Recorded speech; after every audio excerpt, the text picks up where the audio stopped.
Husband ஊர்லேருந்து வந்தாங்கனாலே எனக்கு வேலை பாதியாக குறைஞ்சிரும். பசங்களை குளிப்பாட்டுறதுலேருந்து பசங்களுக்கு சாப்பாடு ஊட்டுறது, அப்புறம் எனக்குமே குக்கிங்கில் ரொம்ப ஹெல்ப் பண்ணுவாங்க. அது போல் தான் இன்றைக்கி வெண்டைக்காய் போட்டு சாம்பார் நான் வச்சுருந்தேன். ஹஸ்பண்ட் வந்து சிக்கன் முட்டையெல்லாம் போட்டு செமி கிரேவி மாதிரி செஞ்சுருந்தாங்க. பிரியாணி மீன் குழம்பு இருந்தாலும் எனக்கு எப்பயுமே இந்த காம்போ தான் ஃபேவரட். உங்களுக்கு என்ன ஃபேவரட் காம்போன்னு மறக்காம கமெண்ட்டில் சொல்லுங்கள். ஈவினிங் போல் குட்டி ஷாப்பிங் போகலாமேன்னு சொல்லிட்டு டிமார்ட் தான் போய் கல்யாணமாகி முதல் குழந்தை பிறந்துட்டாலே ஹஸ்பண்ட் ஒய்ஃப்குள்ளே ஒரு கேப் வந்துடும். அதுலேயும் 2வது குழந்தையும் பிறந்துட்டா சுத்தம் சொல்லவே வேணாம். இதனாலேயே ஹஸ்பண்ட் கிட்டே அடிக்கடி ஜஸ்ட் ஒரு 1/2 hour ஆச்சும் பிள்ளைகள் இல்லாமல் நான் மட்டும் தனியாக எங்கேயாவது போயிட்டு வரலாம்னு சொல்லிகிட்டே இருப்பேன். சொல்கிறதோட சரி, இது வரைக்கும் குழந்தைங்களை அப்படி எங்கேயும் விட்டுட்டு போனது கிடையாது.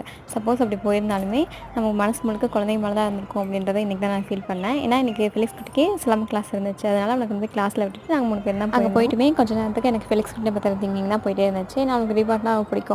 அவனுமே கிளாஸ் முடிய வரைக்கும் வெயிட் பண்ணி கூட்டு வந்துருக்கலாமா அப்படின்னு தோணிட்டு எனக்கு இந்த கண்ணாடி ஜாமான்லாம் வாங்கி வீட்டில் வச்சு யூஸ் பண்ணணும் ரொம்ப ஆசை. பட் மாமியாருக்கும் ஹஸ்பண்டுக்கு இதெல்லாம் பிடிக்காதுன்றனால எடுத்து பார்த்து மனசை ஆறுதல் படுத்திட்டு வந்துடுறது. ஓகே ஃப்ரெண்ட்ஸ், இந்த வீடியோ பிடிச்சிருந்தா லைக் பண்ணி சப்ஸ்கிரைப் பண்ணுங்கள். தேங்க்யூ ஸோ மச் ஃபார் வாட்சிங்.